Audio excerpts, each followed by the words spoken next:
नमस्कार दोस्तों, स्वागत है आपका बिहार एक्सप्रेस न्यूज में। तो चलिए आपको लेकर चलते हैं आज की मुख्य और ताज़ा खबरें की ओर। इससे पहले आप वीडियो को किस शहर से देख रहे हैं कमेंट में जरूर बताएं और वीडियो अच्छी लगी तो वीडियो को लाइक करके चैनल को सब्सक्राइब जरूर करें।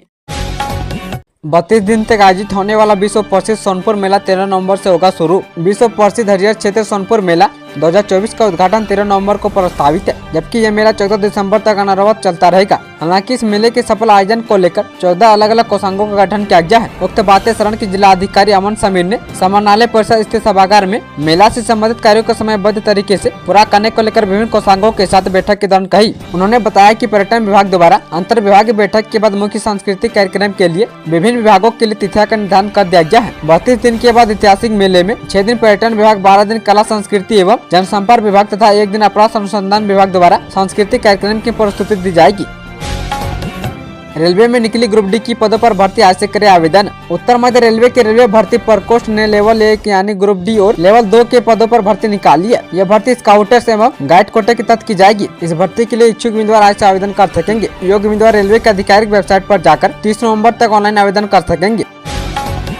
बीपीएससी ने प्रधान शिक्षक और प्रधानाध्यापक का जारी किया रिजल्ट। बिहार लोकसेवा आयोग यानी बीपीएससी ने प्राथमिक विद्यालय में प्रधान शिक्षक और उच्च माध्यमिक विद्यालय में प्रधानाध्यापक के लिए आयोजित हुई परीक्षा का रिजल्ट जारी कर दिया। इस परीक्षा में कुल 42,921 शिक्षक पास हुए हैं। इसमें प्राथमिक के लिए 36,947 प्रधान शिक्षक सफल हुए हैं, जबकि उच्च माध्यमिक विद्यालय में प्रधानाध्यापक के लिए 5,971 शिक्षक सफल हुए हैं। SC/ST के लिए आरक्षित उच्च माध्यमिक विद्यालय के लिए 3 शिक्षक प्रधानाध्यापक में सफल हुए हैं। सफल हुए शिक्षक जिन पदों के अभ्यर्थी थे वो आयोग की आधिकारिक वेबसाइट www.bpsc.in पर जाकर परिणाम देख सकते हैं।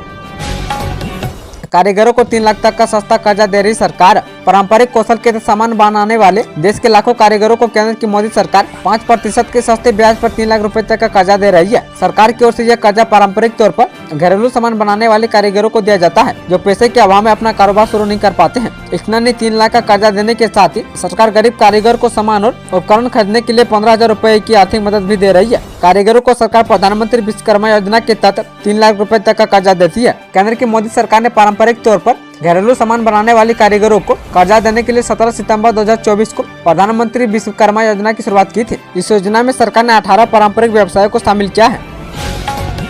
मैं परेशान हूँ, मरने की तैयारी कर चुका पप्पू यादव ने क्यों कहा ऐसा? पूर्णिया के सांसद पप्पू यादव लॉरेंस बिश्नोई गैंग के कथित गुर्गे के द्वारा मिली धमकी मामले को लेकर लगातार सुर्खियों में बने हुए हैं। इस मामले को लेकर पप्पू यादव कई बयान दे चुके हैं। इसे लेकर अब पप्पू यादव ने अपनी प्रतिक्रिया दी है और कहा कि मैं गरीबों के बीच रहता हूं, आकर मुझे मार ले। वहीं पप्पू यादव ने कहा कि कांग्रेस की ओर से मुझे चुनाव में जिम्मेदारी मिली है। मैं झारखंड जा रहा हूँ और 2 दिन महाराष्ट्र में भी रहूंगा। आपको जहाँ आना है आ जाइए और मुझे चैलेंज कीजिए और आकर मारिए।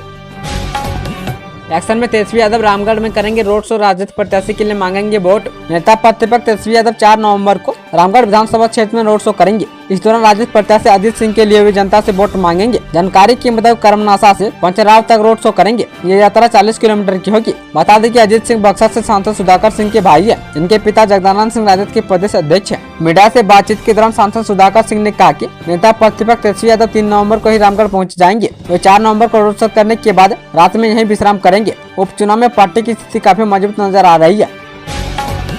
स्मार्ट मीटर क्यों रिचार्ज नहीं कर पा रहे उपभोक्ता, जाने क्या है वजह? बिजली कंपनी का सर्वर 5 दिनों से फेल है। इसका सीधा असर पटना समेत जिला मुख्यालयों के करीब 18 लाख स्मार्ट प्रीपेड मीटर के उपभोक्ताओं पर पड़ा है। बता दें कि इन शहरों के स्मार्ट मीटर उपभोक्ताओं को बिजली खपत और बैलेंस की जानकारी नहीं मिल पा रही है। मिली जानकारी के अनुसार बिजली कंपनी मुख्यालय के अधिकारियों का कहना है कि सोमवार की शाम CL की सर्वर में तकनीकी गड़बड़ी आई थी, जिसके बाद सर्वर पूरी तरह से ठप हो गया है। हालांकि सर्वर की समस्या के समाधान होने तक किसी भी उपभोक्ता की बिजली नहीं काटी जाएगी। सर्वर चालू होने के बाद बकाया बिजली बिल जमा करने का भी समय दिया जाएगा। बिजली विभाग के अधिकारियों ने बताया कि समस्या का समाधान जल्द से जल्द करा दिया जाएगा। मुजफ्फरपुर जंक्शन पर छठ के लिए यात्रियों की उमड़ी भीड़, प्रशासन अलर्ट। छठ पर्व के मौके पर बिहार के मुजफ्फरपुर रेलवे स्टेशन पर यात्रियों की भारी भीड़ देखी जा रही है। दिल्ली, कोलकाता, छत्तीसगढ़, पुणे, बंदर, मुंबई और अन्य राज्यों से आने वाली ट्रेनों में यात्रियों का तांता लगा हुआ है। यात्रियों में महिला, पुरुष, बच्चे शामिल है, जो अपने परिवारों के साथ छठ पर्व मनाने प्रदेश से लौट रहे हैं। रेलवे प्रशासन ने सुरक्षा के मद्देनजर स्टेशन पर अलर्ट मोड पर काम शुरू कर दिया है और संदिग्ध लोगों से लगातार पूछताछ की जा रही है एवं स्टेशन परिसर में निगरानी बढ़ा दी गई है। स्टेशन के पूछताछ केंद्र से मिली जानकारी के अनुसार दीपावली के बाद से यात्रियों की संख्या में लगभग 2 गुना वृद्धि हुई है। खुशखबरी, बिहार सरकार ने इन कर्मचारियों को दिया दीपावली बोनस, 10,000 रूपए बढ़ा दिया मानदेय। बिहार में काम कर रहे कर्मचारियों के लिए खुशखबरी है। सरकार ने अब इनके मानदेय में करीब 4 से 10,000 रूपए की बढ़ोतरी की है। दीपावली के मौके पर की गई बढ़ोतरी को कर्मचारी दीपावली बोनस के रूप में देखे जा रहे हैं। जी हाँ, बिहार सरकार ने राज्य में जमीन सर्वे करने वाले कर्मचारियों के मानदेय में 4 से 10,000 रूपए तक की बढ़ोतरी की है। इन्हें नए मानदेय के लाभ इसी वर्ष 1 अगस्त के प्रभाव से लाभ मिलेगा। बता दें कि जमीन सर्वे के काम में मानदेय पर बाल 6 पदों के कर्मियों के मानदेय में बढ़ोतरी की गई है। ऐसे में इस फैसले से करीब 14,000 जमीन सर्वे कर्मियों को सीधा लाभ पहुंचेगा। बता दें कि नए मानदेय नए और पुराने सभी कर्मियों को लागू होगा। सबसे अधिक सर्वेक्षण सहायक बंदोबस्त पदाधिकारी के मानदेय में वृद्धि की गई है। इनके मानदेय को 55,000 प्रति माह से बढ़ाकर 65,000 प्रति माह कर दिया गया है। इस प्रस्ताव पर विभागीय मंत्री डॉक्टर दिलीप कुमार जायसवाल का अप्रूवल मिला है। पटना में नाबालिग लड़की से सामूहिक दुष्कर्म, गंभीर स्थिति में पीएमसीएच में भर्ती। पटना में एक नाबालिग के साथ सामूहिक दुष्कर्म की घटना को अंजाम दिया गया है। यह घटना राजीव नगर थाना क्षेत्र के एक अपार्टमेंट की बताई जा रही है। नाबालिग लड़की की उम्र 15 वर्ष है। बता दें कि गंभीर हालत में लड़की को पीएमसीएच में भर्ती कराया गया है। पुलिस के मुताबिक लड़की की प्राइवेट पार्ट में जख्म के निशान है। पुलिस ने त्वरित कार्रवाई करते हुए मुख्य आरोपी को गिरफ्तार किया है। नाबालिग लड़की शास्त्री नगर थाना क्षेत्र की बताई जा रही है। एसडीपीओ दिनेश पांडे ने बताया कि मां ने कुछ काम को लेकर इन लोगों के साथ अपनी बेटी को पाटलिपुत्र हेरिटेज के अपार्टमेंट में भेजा था, जहाँ आरोपियों ने उसके सामूहिक दुष्कर्म किया। मिली जानकारी के अनुसार मुख्य आरोपी ट्रैवल एजेंसी का काम करता है। पुलिस के मुताबिक फिलहाल कमरे को सील किया गया है। दिल्ली से भी जहरीली हुई बिहार की हवा AQI 300 पार, पटना समेत 12 जिले प्रदूषण की चपेट में। दीपावली के बाद बिहार की हवा एक बार फिर जहरीली हो गई है। AQI लेवल खतरनाक रेखा के पार हो चुका है। ऐसे में दिल्ली से भी प्रदूषित हवा अब बिहार की हो गई है। राजधानी पटना समेत कई जिलों का AQI 200 के पार चला गया है, जो जीव के स्वास्थ्य पर सीधा असर डालता है। वहीं बता दें कि शुद्ध वातावरण के लिए AQI 100 के नीचे होना चाहिए। बीते 24 घंटे में हाजीपुर का AQI 340 रिकॉर्ड किया गया है। वहीं केंद्र की राजधानी दिल्ली की AQI की बात करें तो 328 है। दरअसल मीडिया रिपोर्ट्स के अनुसार पटाखे बैन होने के बाद भी हाजीपुर में जमकर आतिशबाजी हुई। साथ ही धूलकण की मात्रा अधिक होना भी वायु प्रदूषण स्तर को बढ़ाने का एक कारण माना जा रहा है। डॉक्टरों के मुताबिक AQI में हवा काफी प्रदूषित हो गई है। ऐसे में खांसी, टीबी, लंग्स की बीमारी और कैंसर के मरीज घर में रहें, जरूरत पड़ने पर ही घर से बाहर निकले। इन लोगों के लिए प्रदूषण स्तर खतरा साबित हो सकता है। वरीयतियों को नहीं जाना पड़ेगा पैदल, पटना में इन जगहों पर पार्किंग की व्यवस्था। पटना जिले में करीब 550 छोटे बड़े घाटों पर छठ महापर्व होना है। राजधानी में करीब 102 गंगा घाटों, 45 पार्कों और 43 तालाबों पर तैयारी जोरों शोरों से चल रही है। बता दें कि 5 नवंबर को नहाय खाई के साथ छठ महापर्व की शुरुआत हो जाएगी। उससे पहले छठ घाटों की तैयारी को पूरा करने का लक्ष्य रखा गया है। गंगा का जलस्तर प्रतिदिन 8 से 9 सेंटीमीटर घट रहा है। वहीं शुक्रवार से पानी में ब्रेकेटिंग की जा रही है। पटना के डीएम डॉक्टर चंद्रशेखर सिंह और एसएसपी राजीव मिश्रा ने दानापुर, पालीगंज और मसौड़ी अनुमंडलों में घाटों का निरीक्षण किया है। इस दौरान एसडीओ और एसडीपीओ को समितियों के सदस्यों से नियमित संपर्क बनाए रखने और विधि व्यवस्था कायम रखने के लिए पर्याप्त संख्या में मजिस्ट्रेट पुलिस अफसरों के साथ जवानों की तैनाती करने, घाटों के रास्ते को जाम मुक्त करने और पार्किंग की व्यवस्था करने का भी निर्देश दिया है। चिड़ियाघर जाने वाले ध्यान दे, जू सहित पटना के इन पार्कों का समय बदला। अब इतने बजे से होगी एंट्री। पटना जू, इको पार्क सहित राजधानी की 30 से अधिक पार्कों के खुलने और बंद होने के समय में बदलाव नवंबर से हो गया है। 1 नवंबर से पार्कों के खुलने का समय सुबह 5:15 बजे के बदले 5:30 बजे होगा। ये पार्क शाम 8 बजे के बदले 7 बजे ही बंद हो जाएंगे। इसके अलावा अब जू सुबह 5 बजे के बदले 6 बजे खुलेगा और शाम 6 बजे के बदले 5 बजे ही बंद हो जाएगा। इसके अलावा पार्क में मौजूद ओपन जिम के इस्तेमाल को लेकर भी समय में बदलाव किया गया है। सभी पार्कों के खुलने और बंद होने का समय फरवरी तक ऐसा ही रहेगा। जू के भी खुलने और बंद होने को लेकर बदलाव किया गया है। बिहार में 17 दिनों के अंदर 3 पुलिसकर्मियों ने की आत्महत्या।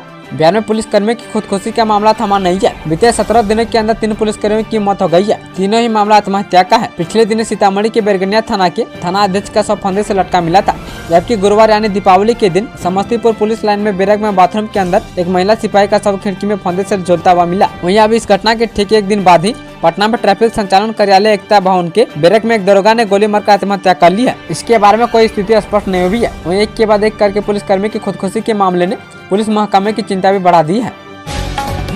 ऋषभ ने ठोक दिया सबसे तेज 50, संभाली भारतीय पारी। भारतीय और न्यूजीलैंड के बीच चले तीसरे टेस्ट मैच में भारतीय टीम ने कल 86 रन के स्कोर पर 4 विकेट गंवा दिए थे। ओपनर यशस्वी जायसवाल, कप्तान रोहित शर्मा, विराट कोहली और नाइट वॉचमैन मोहम्मद सिराज कल आउट हो गए थे। विराट कोहली तो बेहद दुर्भाग्यशाली रहे, वे दिन के अंतिम क्षणों में रन आउट हो गए। मैट हेनरी ने एक लाजवाब थ्रो कर विराट को पवेलियन भेज दिया। इसके बाद न्यूजीलैंड ने अपनी पहली पारी में 235 रन बनाए।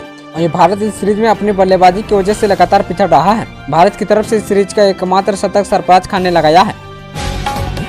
3 बच्चे की मां ने बीपीएससी में पाई सफलता, जाने उनकी अनोखी कहानी। कहते हैं कि जुनून उम्र नहीं देखती। अगर एक इंसान ये ठान लिया कि उसे जीवन में कुछ बड़ा हासिल करना है तो वो अपने आखिरी सांस तक प्रयास करना नहीं छोड़ता। आज हम आपको बताएंगे ऐसी एक कहानी बिहार के समस्तीपुर के रहने वाली प्रभावती कुमारी के बारे में, जिन्होंने अपने 3 बच्चों और घर को संभालते हुए भी अपनी मेहनत से बीपीएससी की परीक्षा पास कर ली। इनकी कहानी सचमुच किसी चमत्कार से कम नहीं है। बता दें कि प्रभावती बिहार के समस्तीपुर जिले के एक छोटे से गाँव चकसाहो की रहने वाली है। उनके पढ़ाई के सफर की बात करें तो वो पॉलिटिकल साइंस में ग्रेजुएट है। वो साल 2003 से अपने गांव के विद्यालय में पंचायत शिक्षिका के पद पर काम कर रही है। उन्होंने अपनी सफलता के पीछे का श्रेय अपने परिवार को दिया है। खासकर उन्होंने एक इंटरव्यू में बताया था कि उनके पति का उनके करियर में एक बड़ा समर्थन रहा है।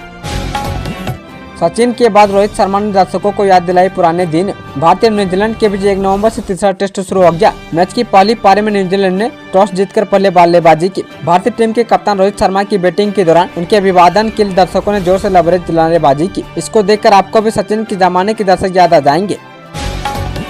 एम्स दिल्ली में कैंसर से जूझ रही सरदार सिन्हा की छठी मैया से गुहार। दुखवा मिटाई छठी मैया स्वर साधिका सरदार सिन्हा ने छठी मैया से गुहार लगाई है। स्वास्थ्य समस्या से जूझ रही 72 वर्षीय सरदार सिन्हा को विश्वास है कि छठी मैया उनकी पुकार सुनेगी और वे अपने प्रशंसकों के भी स्वस्थ होकर जरूर लौटेगी। लगभग 6 दर्जन छठ गीतों को अपने स्वरों से सजा चुकी सरदार सिन्हा हर साल एक नया गीत का वीडियो रिलीज करती है। सरदार सिन्हा हर साल एक नया छठ गीत का वीडियो रिलीज करती है, जो इस सिलसिला को उन्हें आगे बढ़ाने की इच्छा अपने बेटे अंशुमान से जाहिर की है। बिहार के सूर्य मंदिर में तेंदुए की वजह से पूजा की मनाही। पटना से सटे बिहटा एयरफोर्स परिसर स्थित ऐतिहासिक सूर्य मंदिर पर तेंदुआ की वजह से इस बार की छठ पूजा पर ग्रहण लगता दिख रहा है। एक तरफ बीते 8 दिनों से तेंदुआ की चहलकदमी से एयरफोर्स कर्मियों के बीच खूब बना हुआ है। धनतेरस और दीपावली जिसे त्योहार डर के बसाए से मनाई गई। वहीं वायुसेना केंद्र परिसर में गोकुलपुर गाँव की ओर से अति प्राचीन सूर्य मंदिर है। फिलहाल एयरफोर्स प्रशासन द्वारा मंदिर में पूजा पाठ पर अगले आदेश तक रोक लगा दी गई है। इसके बाद आसपास गाँव के ग्रामीणों ने विरोध करना शुरू कर दिया है। छठ पर बिहार जाने वाले के लिए अच्छी खबर, रेलवे ने चलाई 18 ट्रेनें। छठ पर बिहार जाने वाले के लिए अच्छी खबर है। छठ पूजा को लेकर रेलवे ने 1.5 दर्जन ट्रेनें चलाने को हरी झंडी दी है। शुक्रवार से आनंद विहार नई दिल्ली से बिहार के लिए ट्रेनों का संचालन शुरू हो गया। भीड़ को लेकर रेल प्रशासन लगातार मॉनिटरिंग कर रहा है। शुक्रवार को भी मुजफ्फरपुर सप्तक्रांति एक्सप्रेस में भीड़ को देखते हुए रेल अधिकारी चौकस रहे। स्टेशन और चेकिंग स्टाफ ने हादसे की आशंका में पायदान पर खड़े यात्रियों को कोच में जाने की इजाजत दी। लिहाजा 5 नवंबर तक डाउन की ट्रेनों में भीड़ उमड़ेगी। रेलवे भीड़ के नियंत्रण के लिए बिहार के लिए कई स्पेशल ट्रेनें चला रहा है। इनमें कुछ ट्रेनें अगस्त से संचालित है। वहीं नवंबर के मध्य तक चलने वाली स्पेशल ट्रेनों में भीड़ उमड़ेगी। इसे लेकर रेल प्रशासन चौकस है। बिहार में शराब कारोबार से जुड़े जगदीश सिंह की यूपी में गोली मारकर हत्या। बिहार में शराब कारोबार के मामले में जेल जाने वाले कारोबारी जगदीश सिंह के अपराधियों ने दीपावली की रात को यूपी के सोनपुर में गोली मारकर हत्या कर दी। अरजीत सिंह उर्फ जगदीश सिंह यूपी के देवरिया जिले के जंजरिया ब्लॉक का प्रमुख भी था। उस पर यूपी और बिहार में कई मामले दर्ज है। बिहार में शराब कारोबार से जुड़े होने के आरोप में पुलिस ने उसे कुछ दिन पहले गिरफ्तार किया था। सोनपुर बाजार के समय अधिकारियों ने घर में जगदीश सिंह पर अंधाधुंध फायरिंग कर हत्या कर दी। उसे लगभग 4 से अधिक गोली लगी है। वहीं उसने मौके पर ही दम तोड़ दिया। घटना के बाद यूपी के बनकट्टा पुलिस मामले की छानबीन कर रही है। बिहार में बदल रहा मौसम का मिजाज, कब से पड़ेगी सर्दी, आईएमडी ने जारी की रिपोर्ट। बिहार में मौसम का मिजाज धीरे धीरे बदल रहा है। दाना तूफान की वजह से हुई बारिश के कारण तापमान में गिरावट दर्ज की गई, लेकिन नवंबर महीने में पिछले साल की तरह सर्दी का असर साबित नहीं हो रहा है। हालांकि सुबह और शाम हल्की ठंड महसूस की जा रही है। वहीं नवंबर महीने के पहले सप्ताह में भी तापमान में उस स्तर की गिरावट नहीं हो पाई है जितनी पिछले साल देखी गई थी। मौसम विभाग के ताजा रिपोर्ट के अनुसार राज्य में ठंड का असर धीरे धीरे बढ़ेगा। वहीं 4 नवंबर के बाद प्रभावित सर्दी के संकेत दिए गए हैं। यह भी कहा गया कि 15 नवंबर तक हल्की ठंड महसूस की जाएगी। उसके बाद बिहार में सर्दी का असर पूरी तरह से देखने लगेगा। मौसम विभाग द्वारा बताया गया कि अभी 2-3 दिनों तक आसमान साफ रहेगा और तापमान में विशेष बदलाव नहीं होगा।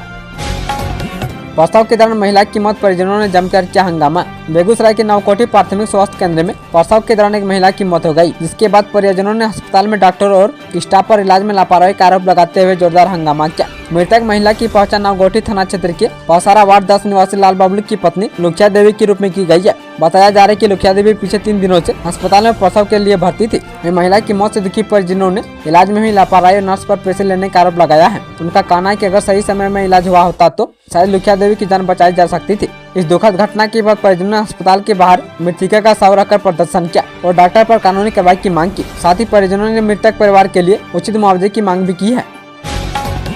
रांची और जमशेदपुर में भूकंप के तेज झटके, घरों से बाहर निकले लोग। झारखंड के कई हिस्सों में शनिवार को भूकंप के तेज झटके महसूस किए गए। रिक्टर स्केल पर इसकी तीव्रता 4.3 मापी गई। भूकंप के झटके राजधानी रांची और जमशेदपुर में महसूस किए गए। भूकंप के झटकों ने लोगों को डरा दिया और सभी घरों से बाहर आ गए। फिलहाल किसी तरह की कोई नुकसान की खबर नहीं है।